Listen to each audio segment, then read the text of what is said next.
Hey guys, welcome to the channel. Today I've got a build review on the Reptile Dragon 2.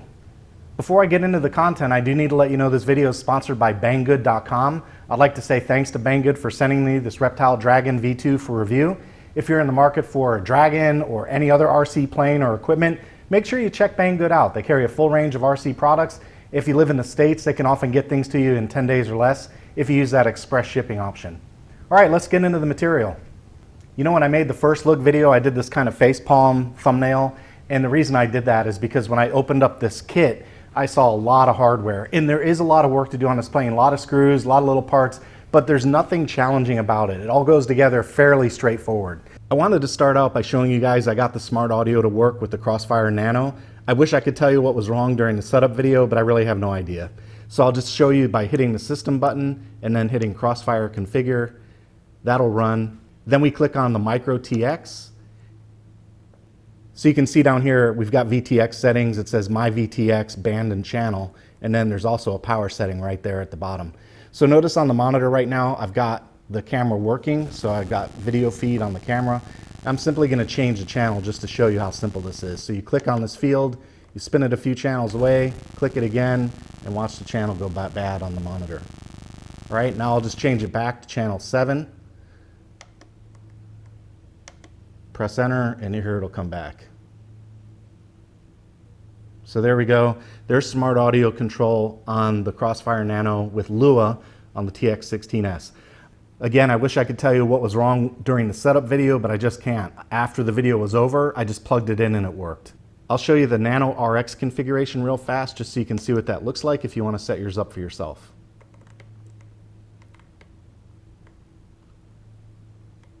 I've got it on 8 channel right now, S-Bus on output 1, smart audio on output 4, and on my channel map, just a straight channel map 1 through 8. The first thing I'll point out are the servo covers. Notice that they've got these nice composite plates that cover the top of the servo. The servo needs to go into that pocket with a little drop of glue. Even though I'm using 12-gram servos without glue, the servo moved back and forth in that pocket just a little bit under pressure. I would have preferred it if that control horn straddled this reinforcement arm like I've seen on so many other EPP offerings at this time, because I can tell you one thing, this foam will compress. And while I was working on the plane, I did notice that the horns come loose even with the compression fitting on the top side. So these are going to need to be glued in. I don't have them glued in right now, they need to be glued in. Also notice under the motor nacelle, they've got an ESC covering plate with ventilation. I think this pocket could have been a little bit deeper. I'll try and give you a good look at it so you can see, but there's just not a lot of space for airflow between that ESC and the plate. So I think that pocket just needs to be a little deeper, or they could have even made this plate a little taller. Either one would have worked for me, but note that you need to make sure you have ventilation. I need to do a little work making sure I hog out some of that area under the wing so I can create some space for air to flow over the ESC. This skid plate does come with a little bit of a lip, and while I was initially tempted to cut that lip off with my Lexan scissors, instead what I opted to do is take a razor blade and just carve a line in and press it down in there. And the reason I did that is this is the landing direction, and I thought by putting the lip down inside the plane, it'll help preserve this landing skid and keep it on the plane. Finally, notice on the wings you've got this little thumb screw that locks the wing panel onto the motor nacelle. There's a wood block locking mechanism and 2 spars, a rear spar and a front spar. So everything feels pretty sturdy. Even all the way out to the wingtips, that feels pretty sturdy to me. I don't really have any concerns.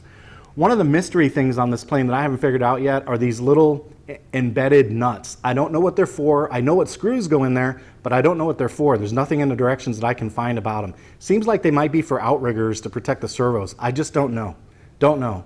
There's nothing in the book that explains what those are for. On the underside of the plane is that they have this little equipment bay cover, and you can see an equipment tray. I didn't use that one, but there's another one up here that I use for my VTX. So it is handy that they provide access to equipment trays with little covers. Very handy. On the back of the plane, you can see the rudder uses the same capture mechanism as the ailerons for the servo. On the push rods, almost all of them were the wrong size. And in fact, for the elevator push rod, I actually had to cut off the Z-bend and re-bend the Z, because if I cut it off from this side, I would have lost my threads. They have 2 openings for the elevator. I'm not missing my elevator servo, it's on the other side. They don't mention using 2 elevator servos, so I'm not sure why they did that, but maybe if you have a heavy plane, you might want to put 2 servos in your plane. Also check out the VTX antenna mount. I think that was a really cool idea because what they've done is they give you this little composite donut that screws on top of your SMA mounting lug. And that screws into a wood plate that's embedded in the airframe. So very handy mounting mechanism for your VTX antenna. And there's the elevator servo. This is the connecting rod that I had to cut the Z off of in order to get it to fit. Regarding the motors, I'm using Sunny Sky 2212 1250 kV. These are V3 Sunny Sky motors and I just love them. I'll tell you that the radial mount that came with the Sunny Sky bolted right up to the plastic motor mount on the plane. No problems, no modifications required. It's just screwed right in. Also notice on the bottom what a nice job they did routing the wires from the motor into the motor mount and then into the foam and into the ESC plate. Nice and clean and tidy, yet it's still easy to maintain. If you need to make a change or something goes wrong, you need to flip your wires around, all very easy to do. So big props to that, very convenient and easy maintenance on this motor setup. All right, let's get into the FPV equipment. The GPS puck is right here. That's a nice little touch. This is a screw-on affair, so without glue, you can take it on and off if you need to maintain your GPS puck.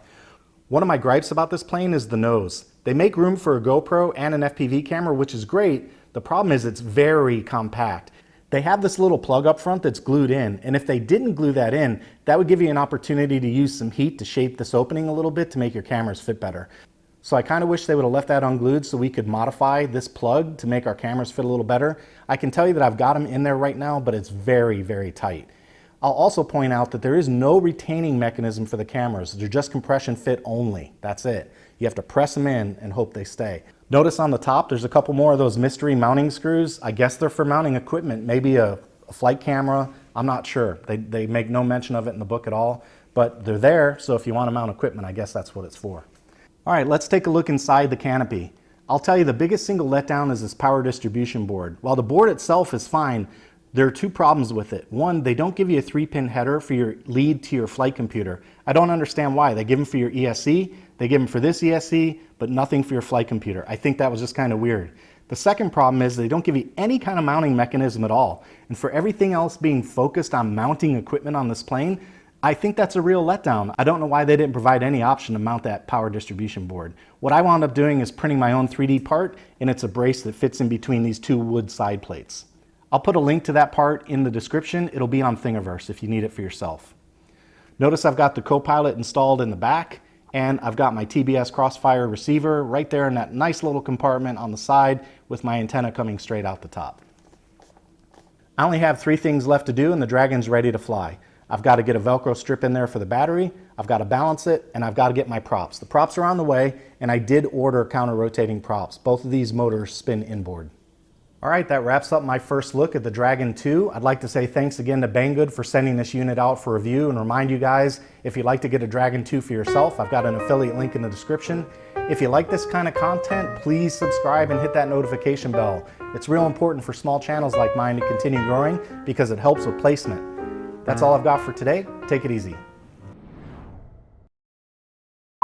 Hey, if you like the work I do here on RC Video Reviews, please consider joining me on Patreon. For about the price of a cup of coffee, you can help me keep making videos just like this one. If you'd like to help out, there's a link in the description and on your screen. Okay, we're good. We've been recording the whole time.